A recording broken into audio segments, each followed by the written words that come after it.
Ang lahat ng opinyon, pagtingin, pananaw o kuro-kuro ng mga bisita at panauhin o mga anchors o host sa programang ito ay sarili at tanging opinyon at pananaw ng mga nabanggit at hindi opinyon o pananaw ng Aliw Broadcasting Corporation, mga producers o mga namamahala ng Aliw Broadcasting o anumang organisasyon na affiliated sa network at kailanman ay hindi iniendorso ng Aliw Broadcasting Corporation ang mga nabanggit na opinyon at pananaw sa programa. Ang mga balita, dudublihin ang pasada. Ang mga kontrobersyal, mga viral, mga trending na mga tao. Dalawang mas matinding papasadahan. Mga pangyayaring nakikita sa kalsada. Live na papasadahan. Tambalang John Ibanez at Drew Nasino. Doble ang lakas, doble ang tindi. DWIZ Pasada Balita sa DWIZ News, DWIZ News TV at Aliw Channel 23 at sa digital channels ng DWIZ. Huwag magpapaiwan para huwag maunahan. Pasada Balita.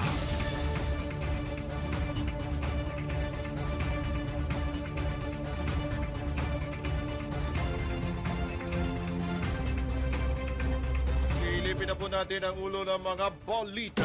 Pasada Balita.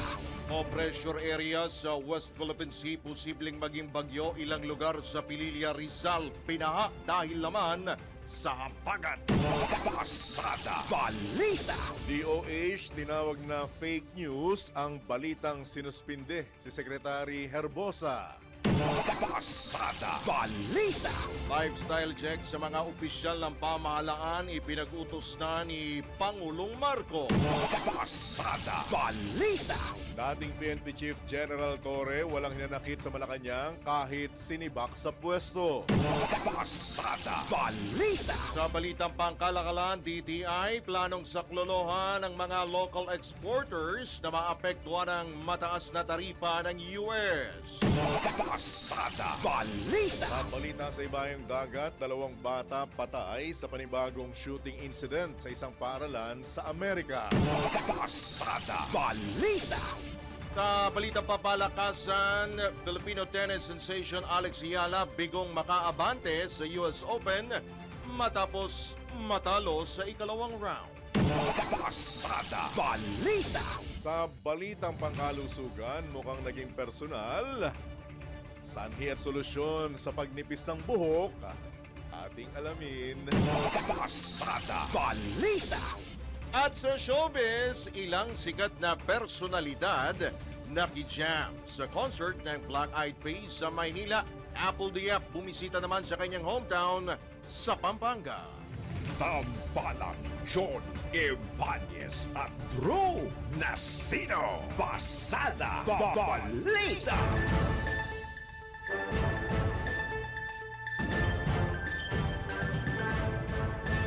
Magandang umaga po, Luzon, Visayas, Mindanao, Mega Manila, sa buong bansa, sa buong mundo. Ngayong araw na ito ng Huwebes na. Ngayon po ay huling Huwebes na sa buwan ng Agosto, 28 taong 2025. Kayo pa rin po ay nakatutok, nakikinig at nanonood sa pamamagitan ng himpilang may todong lakas. DWIC 882 sa Aliw Channel 23. Kami po ang inyong mga magiging tagapagatid balita, Drew Nasino. John Ibanez. Pasada Balita. Sa oras po na 5 sandali makalipas po ang ika-6 na ng nagmamadaling umaga at sa detalye nga po ng mga pumapasa na mga balita. Pasada Balita. Tumaas na ang tsansa na maging bagyo ang sama ng panahon na namataan sa West Philippine Sea at patuloy nitong hinahatak ang hanging habagat o southwest monsoon. Ayon sa batay sa pinakahuling ulat ng Pag-asa, namataan ang LPA sa layong 415 kilometro kanluran ng Sangli Point, Cavite at inaasahan itong magiging bagyo habang nasa karagatan. Sakaling maging bagyo sa loob ng Philippine Area of Responsibility, papangalanan itong bagyong Jacinto. Samantala tuloy namang nalusaw ang LPA na naglandfall sa eastern seaboard ng Luzon pero hinila nito ang hanging habagat na nagpaula naman sa ilang bahagi ng bansa. Manatiling nakatutok sa DWIC 882, Aliw Channel 23 at sa lahat po ng DWIC digital platforms para sa pinakulib balita hinggil sa lagay ng panahon. Pasada Balita! Nagsuspindi ng klase ang ilang lugar sa bansa ngayong araw dahil pa rin sa sama ng palahong dala ng low pressure area at habagat. Kansilado na ang pasok sa lahat ng antas ng pribado at pampublikong paaralan sa Valenzuela o Valencia, Bukidnon at El Nido, Palawan. Habang face-to-face classes naman ang suspendido sa lahat ng antas ng pribado at pampublikong paaralan sa Ilog Negros Occidental. Samantala, nagdeklara rin ng walang pasok sa lahat ng antas sa pampubliko at pribadong paaralan ng Tanza, Cavite simula kahapon dahil naman sa pagdiriwang ng kapistahan ng patron ng bayan na si San Agustin. Manatiling nakatutok sa DWIC 882 sa Aliw Channel 23 para sa karagdagang updates kaugnay pa rin ng class suspensions. Pasada Balita! Pinahan naman ang ilang bahagi ng Pililla, Rizal matapos ang walang tigil na pag-ulan dulot ng habagat. Ayon sa mga residente, mabilis ang pagragasa ng tubig sa mga mababang bahagi ng mga barangay Kisaw, Halayhayin at Wawa. Makikita rin po sa isang social media post, yung video po na inyo pong napapanood, na binaha po yung ilang kalsada dyan po sa Pililla at pinagtulong-tulungan naman ng mga residente na iangat o itulak ang isang van na inabot ng baha sa kalsada. Inabisuhan na rin ang mga residente sa matataas na bahagi naman ng Barangay Wawa na lumikas dahil sa banta ng landslides. Pasada Balita! Tinawag namang fake news ang mga balitang isinailalim sa preventive suspension si Health Secretary Ted Herbosa. Ito ang kinumpirma ni Health Assistant Secretary at Spokesman Albert Domingo at sinabing nananatili bilang kalihim ng Department of Health si Secretary Herbosa. Ayon kay Asik Domingo, nasa House of Representatives ang kalihim kahapon kasama ang iba pang mga opisyal ng DOH at nagbigay ng briefing sa mga mambabatas hinggil sa budget priorities for public health ng administrasyon. Binahagi pa ng tagapagsalita ng DOH na ilang larawan din ng kalihim nakuha mismo sa Kamara kasama ang ilang kawani ng Health Department at ilang mga mambabatas. Matatandaang napaulat ang sinasabing pagsasailalim sa suspensyon kay Secretary Herbosa dahil sa ilang kinasasangkutang issue kabilang na ang sinasabing hindi otorisadong paglabas ng mahigit 44 na milyong pisong halaga ng psychiatric drugs sa Rotary Club of Quezon City. Pasada Balita! Samantala, pumalo na sa mahigit 7,000 ang bilang ng dengue cases sa Quezon City simula Enero 1 hanggang Agosto 26. Batay ito sa dengue surveillance update ng lungsod. Sana abot sa saan mas mataas ng 143% ang naturang bilang kumpara sa kaparehong panahon noong nakarang taon. Pinakaapektado ang mga batang edad 10 pababa na aabot sa mahigit 3,000 ang kaso. Kaugnay nito umabot na sa 24 na individual ang namatay sa naturang sakit. Dahil dito patuloy ang pagpapaalala ng QC Local Government Unit sa mga residente na agad magpakonsulta sa mga health center o ospital kung may lagnat upang mabigyan ng angkop na medical attention. Pasada Balita! Tiniyak naman ng Department of Health na walang magaganap na outbreak ng hand, foot, and mouth disease sa bansa. Kasabay nito, nilinaw ng DOH sa gitna na rin ang pagsirit ng kaso ng nasabing sakit na umabot na sa mahigit 30,000 o 37,000. Sa tala ng DOH, mas mataas ito ng 7 beses kumpara sa mahigit 5,000 kaso sa kaparehong panahon na naitala noon ng mga nakaraang taon. Lahati naman sa mga naitalang kaso ng nasabing sakit, mga batang edad 1 hanggang 3. isang nakahahawang sakit ang HFMD na nakukuha kung humawak sa mata, ilong o bibig ang isang individual gamit ang kamay na nahawakan ang bagay na kontaminado ng virus. Kabilang sa mga sintomas nito ang lagnat, singaw sa bibig, pananakit na lalamunan at mga butlig sa palad at talampakan. Pasada Balita. Iba pa rin paksa ng mga balita sa oras na 12 minuto makalipas po ang ika-6 na ng morning. Ipinag-utos na ni Pangulong Ferdinand Marcos Jr. ang pagsasagawa ng lifestyle check sa lahat ng opisyal ng Department of Public Works and Highways at iba pang ahensya na sangkot sa anomalya o sinasabing anomalya sa flood control projects. Ayon kay Presidential Communications Office Under Secretary Attorney Claire Castro, pangunahan mismo ng mga ahensya ang lifestyle check sa kanilang mga opisyal at empleyado. Bagaman maaari rin anyang makisali ang Office of the Ombudsman at Bureau of Internal Revenue. Tiniyak naman ng palasyo na may makakasuhan at mapapanagot sa investigasyon sa flood control projects dahil hindi na natutuwa at galit na ang Pangulo sa mga anomalya at korupsyon sa mga proyekto. Pasada Balita.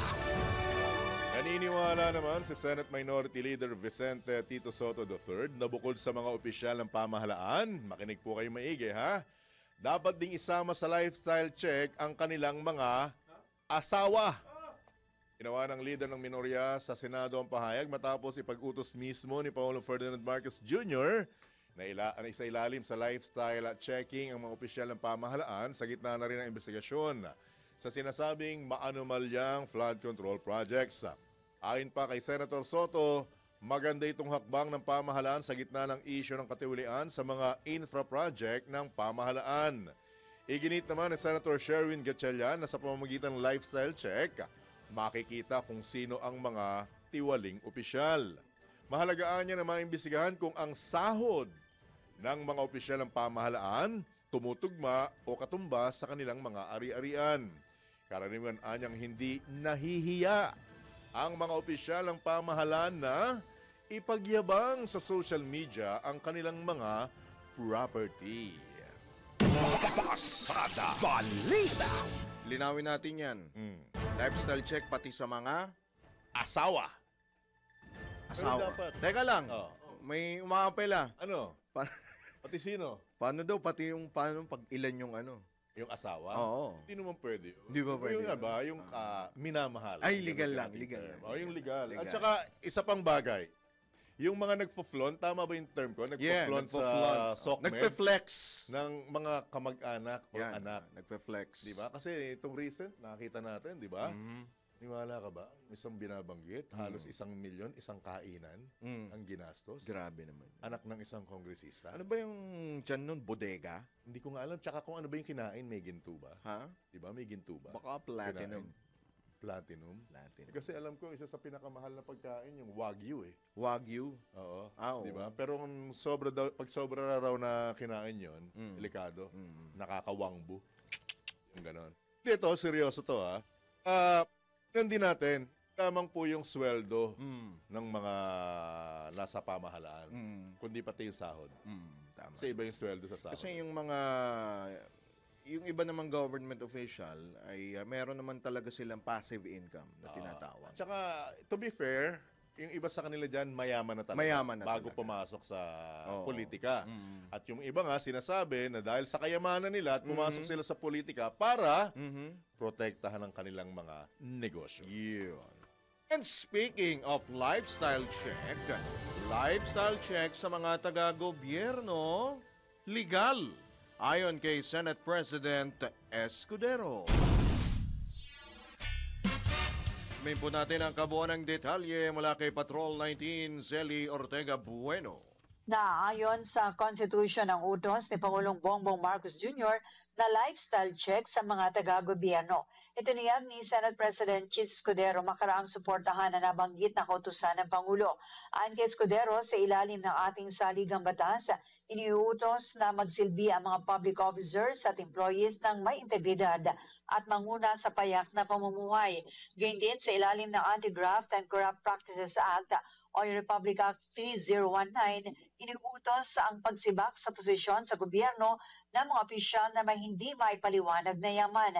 Tinukoy din ang Republic Act 1379 na nag-uutos sa pagsequester ng gobyerno sa mga nakamal na yaman sa iligal na paraan ng mga taga-gobyerno at ang Code of Conduct and Ethical Standards for Public Officials and Employees. Umaasa naman si Escudero na susuportahan ng Pangulo ang kanyang mga anti-corruption measures tulad ng pag-obliga sa mga taga-gobyerno na mag-execute ng waivers sa Bank Secrecy Law at ang panukala ukol sa disqualification sa government contracts ng mga kaanak ng public officials hanggang 4th civil degree. Ito sa Patrol 19, Sally Ortega Bueno para sa Impilang Metodong Lakas DWIC. Nagbabalita ng tama, naglilingkod ng tama. Kapag may bagong balita, naka-on air, agad-agad, DWIC Patrol Report! Sa detalye ng iba pang headlines, walang hinanakit o hindi masama ang loob ni dating PNP Chief General Nicolas Torre III makaraang sibakin sa kanyang pwesto bilang hepe ng pambansang pulisya. Isang ambush interview sa Kamara, sinabi ng dating hepe ng PNP na kanyang nirerespeto ang naging desisyon na alisin siya sa pwesto. Ayon pa kay dating PNP Chief Torre, wala siyang pinagsisisihan dahil sa tagal niya sa kanyang serbisyo, hindi na ito bago o hindi na bago ang ganitong uri ng sitwasyon.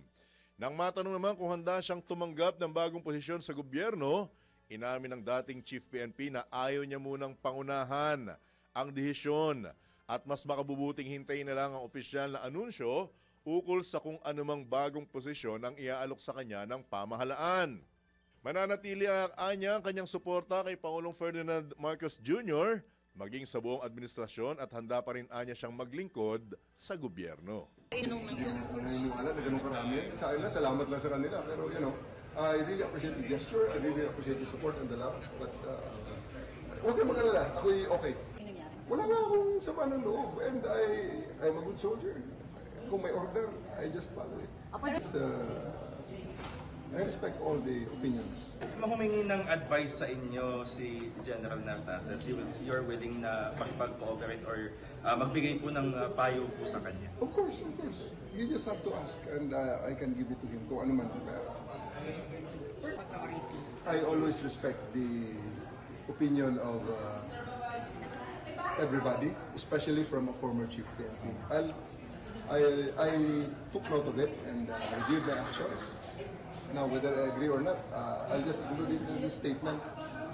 You can deduce it from the statement that I made. Nanggit din niya na sa isang nagtanong na titigan mo ko sa aking mga mata at sabihin mong mukha ba akong may hinanakit? Diba? Yan po ang tinig ni dating PNP Chief General Nicolas Torre III. Pasada Balita! At siya po ay magliliw. Uubusin. Ang sabi niya ay to the max. Live to the max. Diba? Umaga lahat ng kanyang live, uubusin niya. Ubusin niya. Pero, Kaya katagal yun. ha? Kasi bihira daw mag-live yan. Ilan ba live ng Ay, hindi ko alam. Kasi nung panahon namin, Nax. Nung panahon namin, Nax. banggitin ko yung Pangulo. Wag na. Pangulo? O, kung anong panahon. Huwag na. Kaugnay pa rin yan, kinumpirma naman ng Malacanang na bibigyan ng bagong posisyon sa pamahalaan si General Nicolas Torre III matapos itong sibakin bilang hepe ng Philippine National Police. Sa press briefing sa Malacanang, sinabi ni Presidential Communications Office o Palace Press Officer Undersecretary Claire Castro na inalok na ni Pangulong Ferdinand Marcos Jr. si General Torre ng bagong pwesto. Gayunman tumanggi si Yusek Castro na banggitin kung saang ahensya o partikular na gabinete anong agency po ito mapupunta si General Torre. Anya, mas mabuting hintayin na lamang ang pasya ng Pangulo at ni General Torre kung tatanggapin nito o hindi ang alok na posisyon. Pasada Balita. Pinasinungalingan naman ng Malacanang na may lumalalang lamat sa hanay ng mga opisyal ng administrasyon ni Pangulong Ferdinand Marcos Jr. kasunod ng pagsibak kay General Nicolas Torre III bilang hepe ng PNP. Ito ayon kay Palace Press Officer Claire Castro ay taliwas sa pahayag ng Makabayan Black na nagsabing ang pagkakaalis ni General Torre sa posisyon patuloy na lumalalim ang lamat at pagkakawatak-watak ng mga opisyal ng administrasyon. Naniniwala si Jose Castro na isang magaling na public servant si General Torre at maaari pa rin maglingkod sa taong bayan kahit hindi na ito hepe ng pambansang pulisya. Una na rin kinumpirma ng Malacanang na may inalok ng posisyon ng Pangulo sa sinibak na hepe ng PNP. Gayunman, binigyang din ni Jose Castro na hindi maituturing na messy transition ang paglilipat ng liderato ng PNP kay Lieutenant General Jose Melencio Nartates Jr. Ito'y matapos maunang palitan ni General Torre sa pwesto bago i-anunsyo ang alok sa pwesto o na pwesto sa kanya. Nauunawaan at nirerespeto naman anya ni General Torre ang desisyon ng presidente nang makausap nito ang mismong Pangulo. Pasada Balita. Sa sobrang nakalilitong pangyayari, nagkakandabulol-bulol ako. Kaya biglang kasi, Oo. no? Ito lang ang tanong ko, ha? Tanong ko lang. Yusek Claire Castro, yung binabanggit nyo pong quote-unquote, hindi maituturing na messy transition. Marami kasi pong nagtatanong yung bilis ng pangyayari. Di ba? Na, Flash kumbaga, talaga, no? last zona, ibinida pang bagong kampyon mismo ni Pangulo, si General Torre. And then, walang isang buwan, ayon ang nangyari. Biglang nirelieve at immediately. Nang walang malinaw na paliwanag. So, naiwan ngayon sa ere ang mga mamamayan kung ano talaga ang tunay na dahilan. Maraming nag-isip, nag-iisip. maraming haka-haka, maraming mga opinion. At binabanggit din nila na kung talagang malinis at walang kumbagay power struggle or pagbubunuan sa loob ng mismong administrasyon, dapat malinaw. Ngayon, ang meron pang nagbabanggit na dapat pag mo alokin ng pwesto, bigyan mo na dapat ng magandang exit man lang. Yun ang sinasabi nila. Kasi after all those things na na-accomplish nung mama, sabi ng mga netizen, bigla mong iniwan sa ere or inilaglag. Hindi naman biro yung kung ano yung mga nagawa niya. Naman. Diba? Tsaka ang masaklap nito, ang may tuturing kasi si General Torre na PNP ng masa, PNP chief ng masa. Tsaka yung mga pinatupad niya Pulis ng masa. Sa maikli niyang panahon, mukhang mahirap Mahirap ma-achieve. mapunan at ma-achieve. Diba? Pero almost 3 months, diba?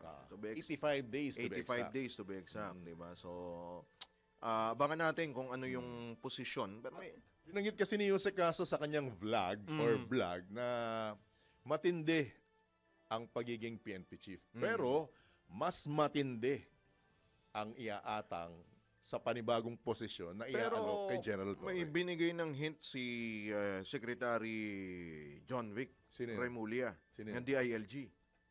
Okay. Oh, di ba? Na sa anti-corruption agency. Oo. Aha. At saka, kung may napanood ka ba? Ha? Exclusive kahapon. Ha? Tulang inamin. Na? Angulo, tulang inamin ng kalihim Na? na siya mismo ang nagrekomenda Na? na, ayun na. From tanggol to tanggal. Oo, di ba? Yun yun. Malupit. Alam mo na di ba? Kumbaga sa buhay ng tao pinuri mo ng pinuri, biglang, andyan ka pala. Pero ang masakit pong katotohanan sa ayaw at sa gusto po natin na may dumarating at may umalis. Tama. Yun naman po ang talagang katotohanan. Masakit man ho na tanggapin. Talagang dumarating po tayo. Hindi lang yan Kung may entrance, may exit. Isko lang. Ano sinabi mo? Fire exit yata. O siya, sige, tayo po muna ay magbibigay daan sa ilang pong mga paalala. Oras po natin. Philippine Standard Time, General Problem, Juaner Contihino, 26 na sandali makalipas mo ang ika-6 na ng morning. Sa oras po na alas 6:29 na po ng umaga, sa pagpapatuloy pa rin po ng Pasada Balita, tayo po muna ay magtungo sa palengke. Alamin po natin kung ano po ang iluluto. Alamin po natin ang ating pong altanghap mula po sa ating palengke. Kuwin ang ina mo, ina niya, ina nating lahat sa palengke. Aling Beth Samson. Aling Beth, anong ulam mo? Maganda morning, Aling Beth! Good morning, Drew tsaka John. Ay nako, ang almusal pa lang ay panalo na. Kung alam niyo yung suman sa lihiya, yung suman na magkayakap. Ang lagyan 60 lang ang 2 palis niyan, bali 4 na piraso yan. Di kasama ng nyugat asukal yan. Mabigat sa tiyan yan.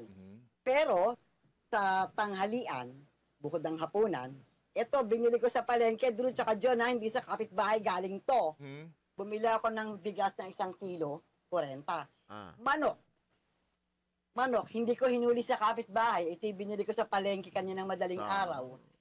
Ayun, inuunahan ko na kayo. Baka mamaya, akala nyo, lumipad ako sa kapitbahay. Pwede naman lumipad yung manok sa inyo. Pag lumipad, wala na siyang hahabulin sa akin. Lumipad sa akin.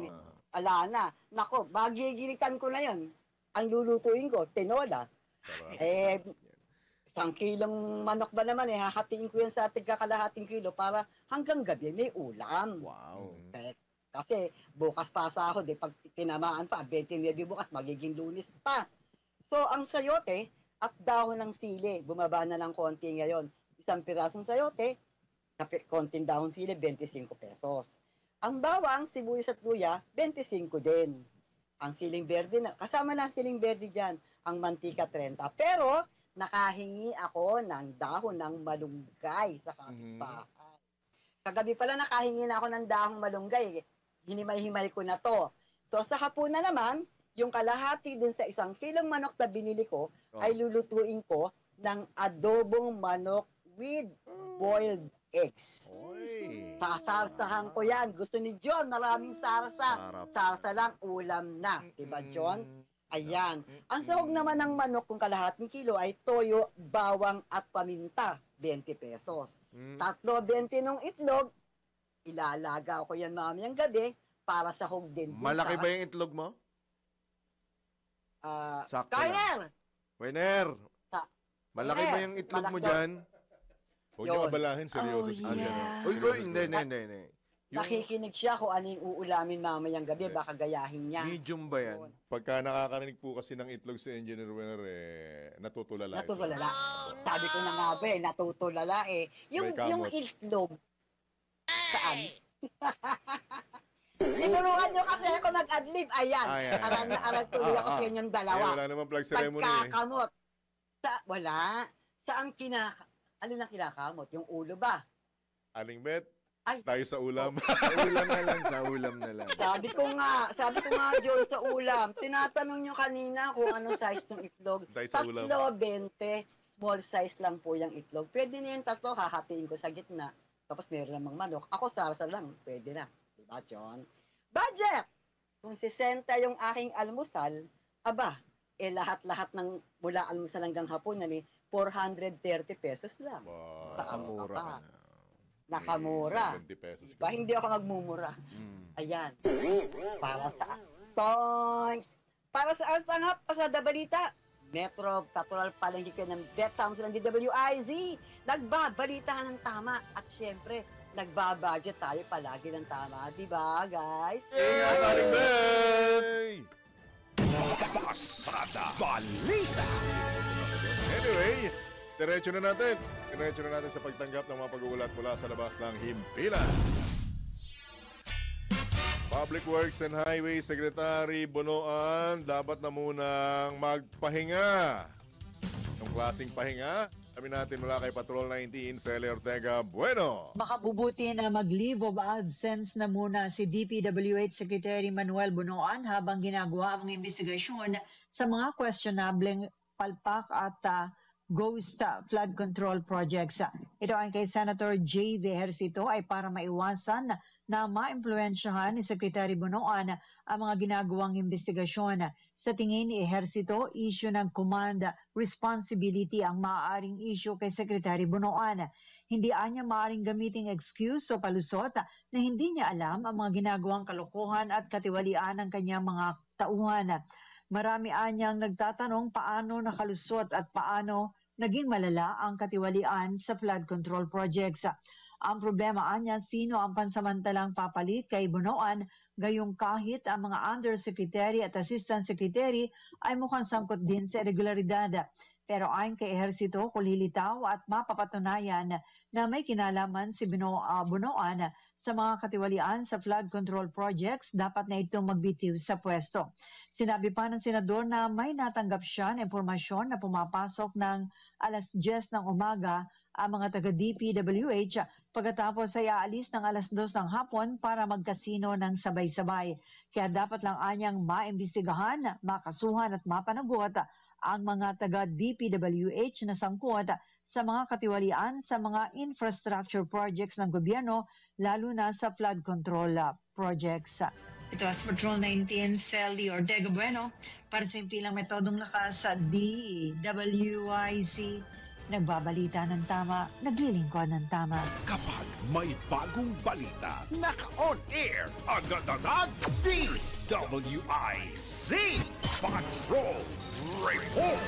Oras po na alas 6:35 na ng umaga. Sa pagkakataong ito, atin pong kausapin, atin pong papasukin ang bago pong officer in charge. Mainit-init pa. Ang bagong OIC po ng Philippine National Police, si Lieutenant General Jose Melencio Nartates Jr. Magandang umaga po, General Nartates. Welcome po muli sa DWIC, Aliw Channel 23, Drew Nasino po at John Ibanez. Morning, sir. Magandang umaga po, John, at ating taga-pakinig. Magandang umaga. Salamat po, Sir General Nartates. Si Drew po ito. Sir, kamusta po ang inyo pong unang araw at sa unang araw po ng inyo pong pagiging OIC po ng PNP? Meron na ho ba tayong mga yung mga marching orders po natin, yung mga bago pong planong ipatutupad o ipinatupad po natin, General? Well, ang marching order po natin ay nakasaad na po sa ating assumption when officially na hinawakan ko po ang flag, simbolo ng pamumuno ng PNP. At nakatakda po kaming magpulong pangkalahatan or command conference kung tawagin. Bukas po yun. And pangatlong araw dahil pangalawang araw pa lang po kahapon. Kahapon ay nakapagpulong rin ako mga ilan-ilan pa isa-isa, especially yung special staff or personal staff dun mismo sa opisina ng OCPNP. Tinignan ko ang opisina. At the same time, nag-ikot din po ako sa mga ibang opisina at kung saan nakakausap natin ng ibang directorial staff or ating staff sa iba't ibang klase ng staff po natin. At the same time, nakapag-tingin po tayo sa mga flow ng communication and at the same time, give some specific instructions. Opo. General Nartates, with your indulgence, Johnny Ibanez po ito. Nagkaroon po ba ng ibang habilin or ibig sabihin kautusan mismo si Pangulong Marcos para dyan sa mismong hanay po ng pambansang pulisya sa pamumuno po ninyo, Jen? Wala po. Generic po ang utos ng ating presidente. Ang utos po is panatilihing tahimik ang ating komunidad to ensure public safety and ensure peace and order. At of course, ito ay dapat na ma-appreciate or makita ng tao. So, nandiyan naman po sa mission ng PNP po yun. Ang panghuli po yun, we enforce the law hanggang prevent and control crime and internal security. Ang panghuli doon with the active support of the community. With that active support of the community, we will dapat po ay forward ang gagawin natin. Meaning, tayo mismo ang pupunta sa komunidad. Kasi sila po ang nakakatingin kung nakakakita or makakadama kung maayos ba ang mga pulis sa ating mga komunidad, lalong-lalo the enforcement and maintenance of peace. And so, They sit together. We go to the barangay through the barangay captains, ang ating mayors, at lalong na mismo yung mga iba't ibang miyembro ng komunidad or komunidad mismo. Kasi sila rin ang magsasabi or makakatulong kung paano kami mag-operate or paano namin gampanan ang aming trabaho. Po. Medyo backtrack lang po ako with your indulgence, General Natates.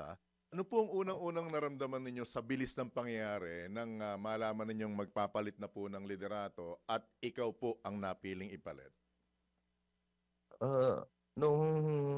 Actually, nung sinabihan po ako ay nasa Mindanao po ako noon sa Pagadian. And so, nabigla lang ako. And so, pagkatawag ay agad-agad tayong nag-impake at nagbigay ng mga instructions sa aking opisina or aking jurisdiction doon. And so, lumipad na po ako kaagad. At yan po. Hanggang dumating po tayo ng Manila, Krame, doon ko lang po narinig kung ano po ang aking next na gagampanin or instruction na ibibigay sa akin. Opo. Bukod po dun sa mga marching orders ninyo, meron po ba kayong pananatilihing mga hakbang na ipinatupad ng inyong pinalitan, General Tates? Lahat naman po yan ay ipapatupad. Parehas lang po yan ng mga ginagawa ng isang PNP. And so, minsan pinapalitan lang po yung pangalan. Pero lahat po yan na pinapatupad ay patuloy na pinapatupad. From management of resources hanggang integrity monitoring hanggang actual operation. Ang actual operation po natin ay ang ating programa ngayon ng PNP na ating ipapatupad is Enhanced Managing Police Operations. Yung Enhanced Managing Police Operations, nandiyan na po yan na binigay na po ng ating mga predecessors noon pa, starting 1991 hanggang to present, at in-improve natin ang pangalan po niyan ngayon ay Enhanced Managing Police Operations. Ito po ay lahat ng klase ng operations, whether security, tactical, patrol, investigation, lahat po yan nandyan. At pinag-isa lang po o pinagsama-sama such that meron direksyon. Tawag po natin yan ANPO. Ito po ay ginagawa to deny the occurrence of crime, lalong-lalo na yung ating focus crime or prevalent crime. At kung saan, kung nangyayaring insidente, of course, is we ensure that we employ investigative solution, meaning we identify these personalities o alamin natin kung sino yung mga taong involved dito sa focus crime at gawan ng kaukulang investigasyon. We made some arrests at para makulong yung involved dito. So, yan po yun. And the 5 minutes response, for example, ito po ay performance indicator nitong EMPO or Enhanced Managing Police Operations. Meaning performance indicator, ito po, for example, patrol, while on patrol or while on the area on duty, kailangan po kayo ay natatawagan. Meaning, matawagan, makita, para makapag-react. And that reaction should be, of course, ideal. Ang maganda po ay 5 minutes. So, performance indicator po yun and part of the AMPO. Okay. General Nartates, with your indulgence, may nakahanay po ba kayo or nakaline na po ba kayong ipapatupad na balasahan sa hanay ng pulisya? Well, pagka balasahan kasi yan, parati ang nandyan tayo nakatutok at yan ang pinaka-inaabangan pagka may bagong liderato. Whether mayroong bago or dati na, continuously meron po tayong reshuffle or meron tayong placement kasi may nagre-retire, merong napopromote, merong umaakyat at merong lateral. So, at meron din yung di natin inaasahan na napapalitan. And so, pinag-aaralan po natin yan. Practically, it is done through the process. Unang-una po yan, of course, is i-audit natin ang performance ng bawat unit. Yan po yan. Opo, General. At aasahan po natin yan. Opo, General, kumusta naman po ang inyo pong ugnayan, ang inyo pong relasyon sa Napolcom? Ang nakausap ko lang po ngayon, of course, is personally, ang ating chairperson, siya na rin ang ating secretary ng DILG, si Secretary June Bicribulla, at ang ating vice chair. Pero nakahanda na po tayo para umupo sa kanila kasi member din po ng Napolcom ang chief ng PNP as a member in ex officio member po. So yan po, nakahanda po tayo na pumulong sa kanila in a set meeting. So nandiyan na po, of course, pinag-aaralan natin yung mga palisiya. Opo. At itong palisiya, sila po ang nagko-confirm at actually galing din sa PNP itong mga palisiya na to at iko-confirm po ng Napolcom. Opo. So, yan po ay ating gagampanan. Opo. In all aspects po. How about naman, General, at meron pong ipinag-uutos itong si Pangulong Bongbong Marcos na lifestyle check po sa lahat po ng mga mga empleyado po, mga opisyal po ng gobyerno. Ano po ang reaksyon niyo po dito, General? Isang magandang hakbang po yan, ang pagkakaroon ng lifestyle check. Actually, meron din tayong lifestyle check sa iba't ibang ahensya. Existing na po yan, and one of the indicator po niyan ay ang pag-submit ng salin ng bawat isa. And sa inyo pong pagkakataon, baka may karagdagan pa po kayong mensahe sa ating mga kababayan. Lalo na po doon sa umaasa na mas mapapalapit ang PNP sa ating mga kababayan. Go ahead po, General Nartates. Maraming salamat at inaasahan nyo po na gagawin po natin ng to the best of ability ang pamumuno dito sa PNP. Isa lamang po ang gusto natin dito, ang PNP po ay mapalapit sa komunidad, nakikita nila at na-appreciate. It is not enough na ang pulis ay nakikita, nagre-responde. Pero ang mga trabahong ito ay dapat ito ay nagugustuhan, na-appreciate ng ating komunidad. Yan po ang gagawin natin to include na we will revisit and improve our operational plans, ang ating mga plano. I-improve po natin yan kasi nakapapel po yan at baka nga naman ito po ay nung 1990s pa, nung 2000 or 10 taon na nakakalipas, hindi na po naangkop ngayon. Yun po ang ating pagre-revisa dito. Alright. To improve the peace situation in our country. Maraming salamat po. Salamat po, General. General, good luck Salamat po and congratulations na rin po. At mananatili pong bukas ang himpilan ng programang ito for update po sa issue na may kaugnayan po sa ating pambansang pulisya. Good morning, sir. Ingat po. Good morning po. Good luck po, General. Thank you. Magandang umaga po. At salamat. Right, si Lieutenant General Jose Melencio Nartates Jr., ang officer in charge po ng Philippine National Police. Pasada Balita. Sige, tayo po muna ay magbibigay daan sa ilang pang mga paalala. Oras po natin. Ayusin mo 5-star yan. Philippine Standard Time, ang ating pong 5-star ba to? Oo. Ha? 5-star yan. Hindi ba 7? Lakas ng putok niyan eh. Alang 7-star. General problem. Juaner Condihino, 12 minuto bago sumapit ng ganap na alas 7. Pagpapatuloy pa rin po ng mga pumapasa na balita, tanggap pa tayo na ilang pang mga reports. Batas na lumikas sa Philippine Contractors Accreditation Board, pinarerepaso Nagbabalik si Patrol 19 Zelly Ortega Bueno. Dapat na ripasuhin ang batas na lumikha sa Philippine Contractors Accreditation Board o yung PCAB. Ito ang mungkahi ni Senator Panfilo Lacson matapos matuklasan na ang implementing board ng Construction Industry Authority of the Philippines na nasa ilalim ng Department of Trade and Industry ay sangkot din sa irregularidad. Isiniwalat ni Lacson ang impormasyon na nagsasabing mayroong accreditation for sale sa PCAB.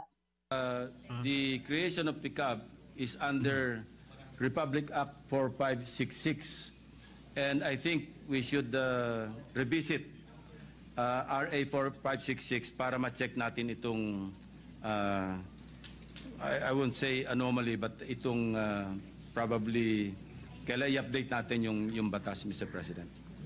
Samantala sa interpellation ni Senate Minority Leader Vicente Soto III, sinabi nito na isang kontratista na sangkot sa Ghost Project sa Bulacan ang nabigyan pa rin ng renewal ng PCAB license mula 2025 hanggang 2027 kaya't nakasali pa ito sa malalaking proyekto ng pamahalaan. Ayon kay Soto, dapat natalakayin ang usaping ito na sa susunod na pagdinig ng Blue Ribbon Committee kasama ang PCAB, Department of Public Works and Highways at iba pang kaugnay na ahensya ng pamahalaan. Ito si Patrol 19, Sally Ortega Bueno para sa impilang metodong lakas sa DWIC. Nagbabalita ng tama, naglilingkod ng tama. Pasada Balita! Samantala, COMELEC handang magpaliwanag sakaling questionin sa Korte Suprema ang paghanda nila sa BARM elections. Talya nagpapatrol, Patrol 24, June Samson. Nakahanda umano ang Komisyon ng Elections na depensahan ang kanilang aksyon kaugnay sa paghahanda nila sa nalalapit na Bangsamoro Parliamentary Election. Ito anya ay sakaling may mag-question o may maghain ng petisyon sa Korte Suprema para pigilan ang mga ginagawa ngayon ng COMELEC. Nauna dyan ay sinabi kasi ni Chairman George Erwin Garcia na hindi na nila mahihintay na maisabatas ang pagkumpleto sa parliamentary district para sa naturang halalan na nakatakda sa October 13, 2025. Pasado na kasi sa third and final reading ang hatian ng 7 parliamentary seats na dating nakalaan sa Sulu pero hindi pa ito napipirmahan ng Chief Ministry ng Bangsamoro. Nilinaw ni Garcia na ayaw nilang ma-delay at masisi kalaunan. Kaya sisimulan na nila ngayong araw ang lahat ng proseso at mga paghahanda para sa nasabing halalan sa 73 distrito sa Bangsamoro Autonomous Region in Muslim, Mindanao. Patrol 24, June Samson, para sa impilang may todong lakas, DWIZ, nagbabalita ng tama, naglilingkod ng tama. Pasada Balita! Pagpapatuloy pa rin ang ilang pa mga balita, tutulak patungong Cambodia si Pangulong Ferdinand Marcos Jr. para sa isang state visit simula Setyembre 7 hanggang 9. Ayunin ang biyahe ng Pangulo na palakasin pa ang relasyon ng Pilipinas at Cambodia lalo na sa larangan ng kalakalan, seguridad at kultura. Sabay nito, kinumpirma rin ni Palace Press Officer Under Secretary Claire Castro na dadalo ang Pangulo sa 80th session ng United Nations General Assembly. Sa kanyang pagdalo, inaasahan tatalakayin ni Pangulong Marcos ang mahalagang issue tulad ng kapayapaan, climate change at seguridad sa Asia-Pacific region. Pasada Balita! Mula naman sa Business Mirror, mas maganda economic outlook ng Pilipinas para sa natitirang bahagi ng taon. Ito ayon sa isang economic research team mula sa De La Salle University matapos maitala sa 5.48% ang forecast para sa buwan ng Agosto. Mas mataas ito sa 5.3% na naitala noong Hulyo, ngunit mababa pa rin ito sa naitalang 5.7% actual expansion noong 2024 at 6.5 hanggang 8% na tinatamasang figure ng pamahalaan para sa 2025. Dagdag ng research team na pinamumunuan ni DLSU Development Economics Professor Jesus Felipe, nakaapekto sa August 2025 expansion rate ang bumubuting kalagayan ng mga sektor ng health employment, transport equipment manufacturing at external financing. Iginit din ni Professor Felipe na mas mabagal ang paglago ng pambansang ekonomiya dahil sa kasalukuyang estruktura nito. Pasada Balita! Samantala, tinutulak ng Department of Agriculture ang pag-amyenda sa Rice Tarification Law upang obligahing makibahagi ang mga rice importer sa pagpapanatili ng buffer stock ng bansa. Sa ilalim ng panukala, mananatili sa pribadong sektor ang pag-aangkat ng bigas, pero kailangan nila maglaan ng bahagi para sa buffer stock o bahagi nito para sa buffer stock kasabay ng National Food Authority. Target ng DA ang 50-50 na hatian sa reserbang bigas.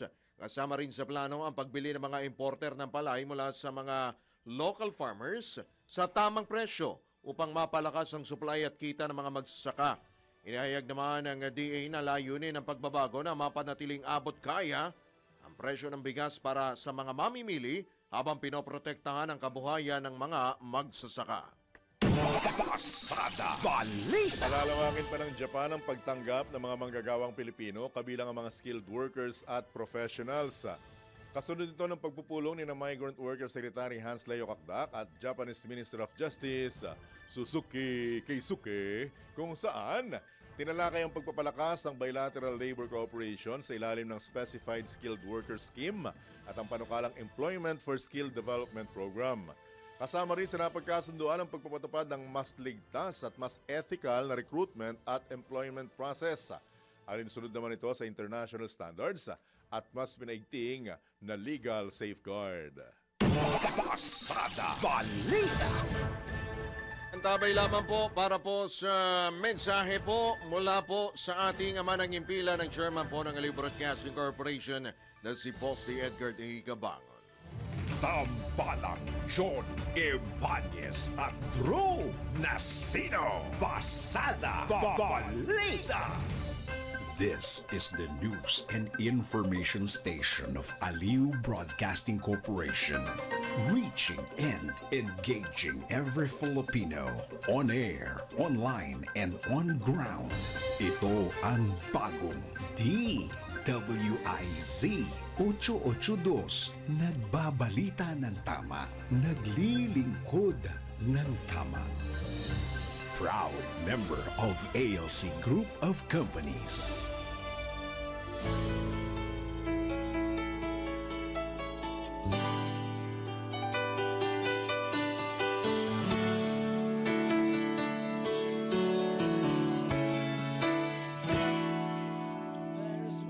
Oras po naganap na eksakto yung punto alas 7 na ng umaga. Ngayong araw po na ito ng Huwebes. Narito po ating pakinggan ng mensahe mula po sa ating ama ng himpilan, ang chairman po ng Aliw Broadcasting Corporation na si Boss D. Edgar A. Gabangon.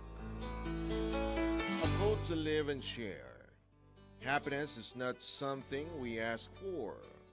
It is something we make, something we do. Something we offer, something we give, and something we wish for others. Think good, thank God, thank God. Have a great day ahead.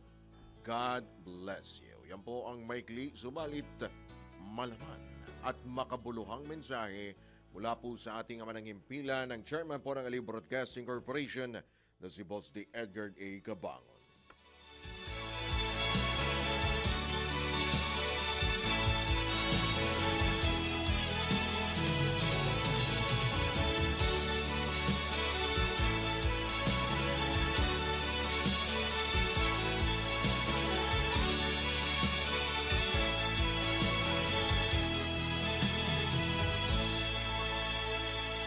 Ang mga balita, dudublehin ang pasada. Ang mga kontrobersyal, mga viral, mga trending na mga tao. Dalawang mas matinding papasadahan. Mga pangyayaring nakikita sa kalsada. Live na papasadahan. Tambalang John Ibanez at Drew Nasino. Doble ang lakas, doble ang tindi. DWIZ Pasada balita sa DWIZ News, DWIZ News TV at Aliw Channel 23 at sa digital channels ng DWIZ.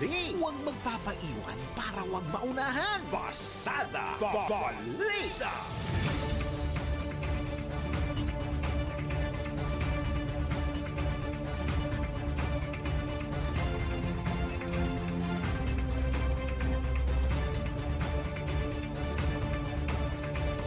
Balikan na po natin ang ulo ng mga balita.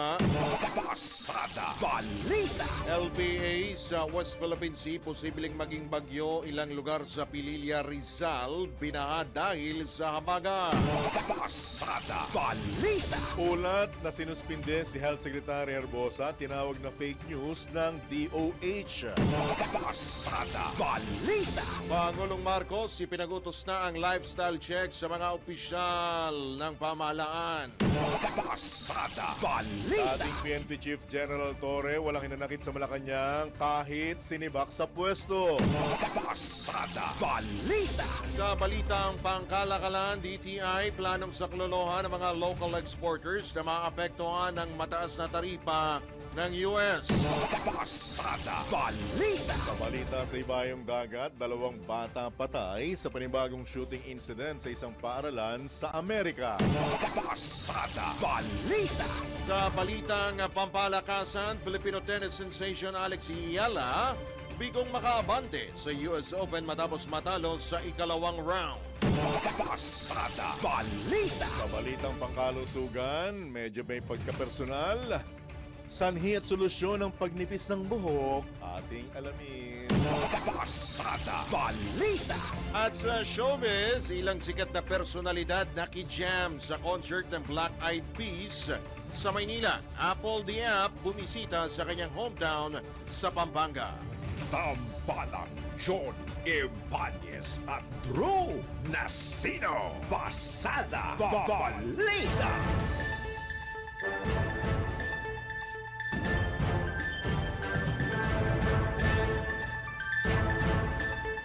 Oras po na 4 na sandali, makalipas po ang ikapito ng umaga sa magpapatuloy pa rin po ng mga balita ngayong araw po na ito ng Huwebes, ngayong pong Agosto 28, taon 2025. Pasada Balita! Tiniyak ni Customs Commissioner Ariel Nepomuceno ang pinaigting na pagpapatupad ng no-take policy sa kanilang ahensya upang maiwasan ang korupsyon, at sa gitna na rin ito ng utos na lifestyle check ni Pangulong Bongbong Marcos. Kasunod ito ng direktiba ng Pangulo na magkaroon nga ng good governance. Aminado rin si Commissioner Nepomuceno na dekada na ang mga kinakaharap na problema sa Bureau of Customs at may mga tauhan na silang nagboboluntaryong tumulong upang matuldukan ito. Yung ako po mismo at aking opisina ay hindi po tayo makikibahagi doon sa ganyang mga naiulat na pagtanggap po ng mga pera, paprangkahan na po tayo dahil yung pera tatanggapin po namin, ayan naman po ay yung ibabawas po doon sa mga buwis na dapat ay ibabayad sa ating pamahalaan. At ang yung mga buwis naman, yan yung gagamitin naman ng ating pamahalaan para sa mga programa. So makakaasa naman po tayong lahat dyan. Ngayon, hindi naman po ganun kadali ho talaga yan na tanggapin ho natin. Dekada po, ilang dekada po ang nagdulot na po, naipon na po lahat ng problema ng BOC. Hindi naman po natin kaya ng isang gabi lang. Subalit ilalagay po natin mga sistema na hindi lang yung mismong mga tao natin ay boboluntaryong tumulong, magkaroon po ng transformasyon. Ilalagay po natin dapat yung mga sistema. Samantala, binalaan ni Nepomuceno mga importer na nagtatangkang magpasok ng mga kontrabando, lalo na mga agricultural products sa bansa.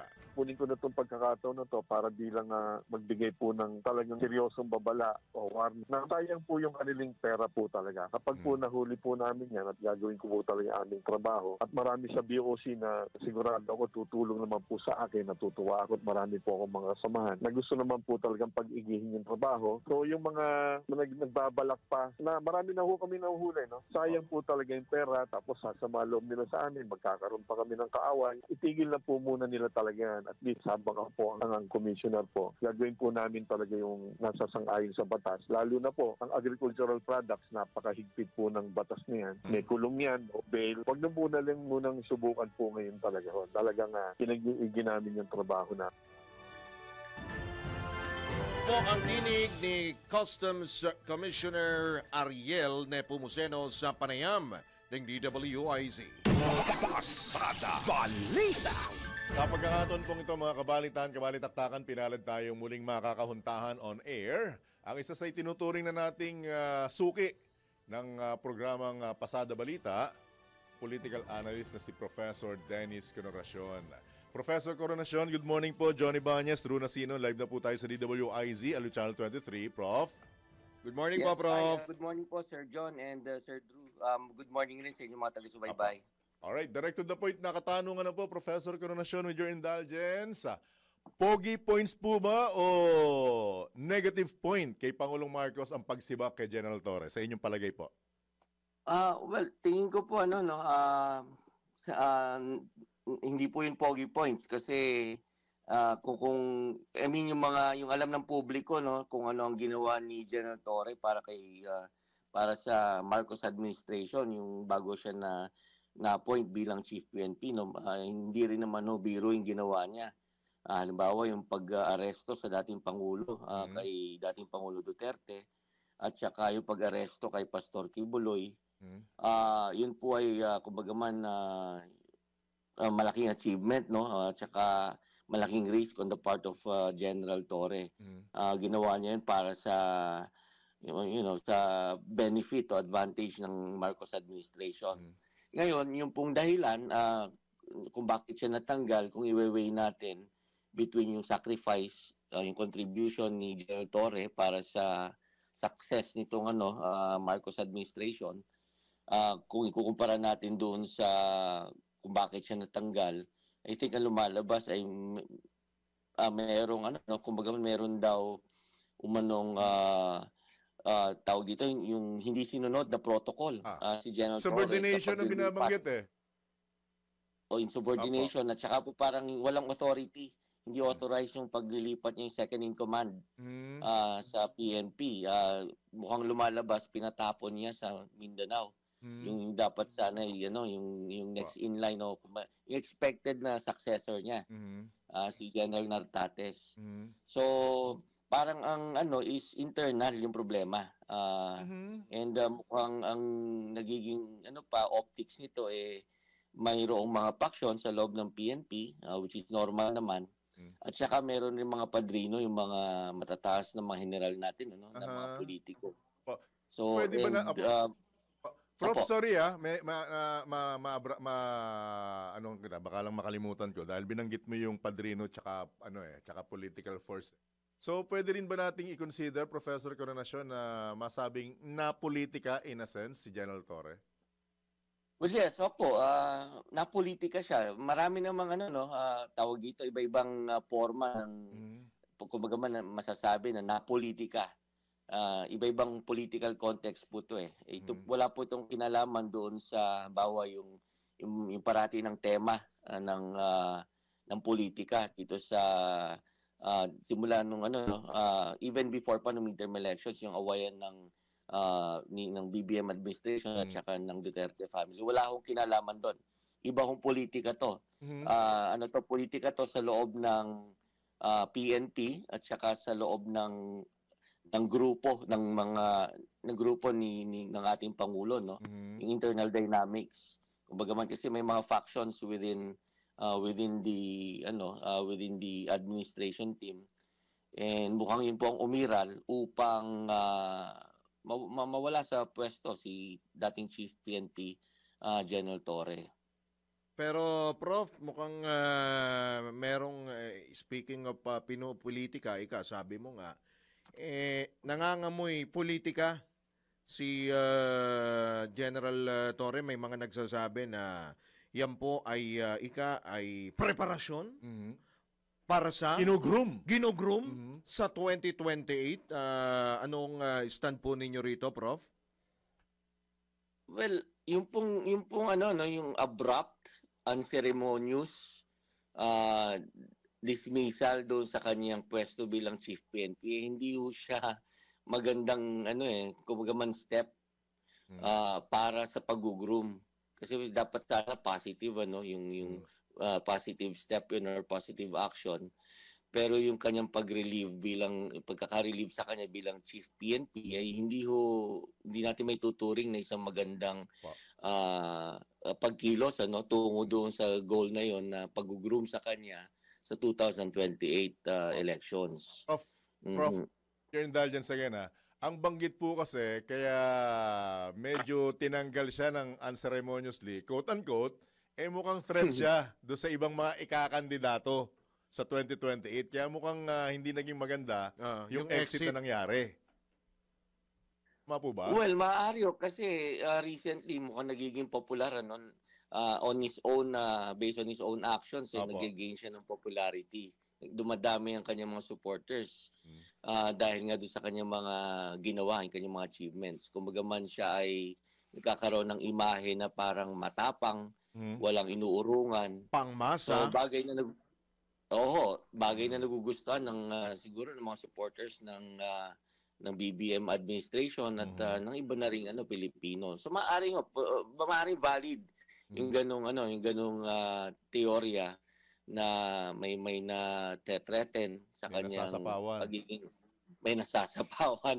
Pero ako ang tingin ko diyan, hindi muna ako pupunta doon sa 2028 elections hindi muna ako lalayo sa ganun kalayong usapin. Ang tingin ko po diyan, may politikahan sa loob ng team ng BBM administration at mukhang may nasagasaan siya. May tumutugon sa... Huwag na nga.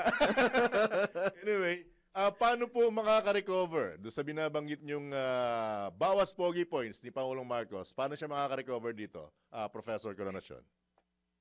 Well, ang sabi naman po, I think sa mga interviews kahapon, na meron daw nakahandang pwesto, ipopropose na pwesto sa pamalaan kay General Torre. So hindi ko lang alam kung ano eksakto yun, yung pwesto na kung saan siya ilalagay pagkatapos siya maging Chief PNP. Tingin ko kasi yung tao kung titingnan natin, malaki yung sakripisyong ginawa para sa administrasyon na to, and yet he was unceremoniously relieved from his position. So hindi magandang kumbaga man, ano ba talaga ang pinapahalagahan ng ating Pangulo? Correct. Yung bang achievements, loyalty, o yung mga kaibigan niya, halimbawa sa politika, na humiling na kumbaga man tanggalin siya sa pwesto. Nakripisyo, Prof? Pero at any rate, yung ito ay kung if there's any key takeaway dito, lesson, no one is indispensable in the government. Kahit pag-aano pa ang kalaking kontribusyon ng binigay mo para sa isang political leader, pag dumating yung sitwasyon na may humihiling na tanggalin ka o kaya pumalpak ka, ito si kapalpakan na ginawa niya, issue talagang politika talaga. Ng BIA secretary, wala, at saka yung successor niya, wala daw kinalaman doon. Hindi nga raw punishment doon sa hindi niya pagsunod sa NAPOLCOM resolution.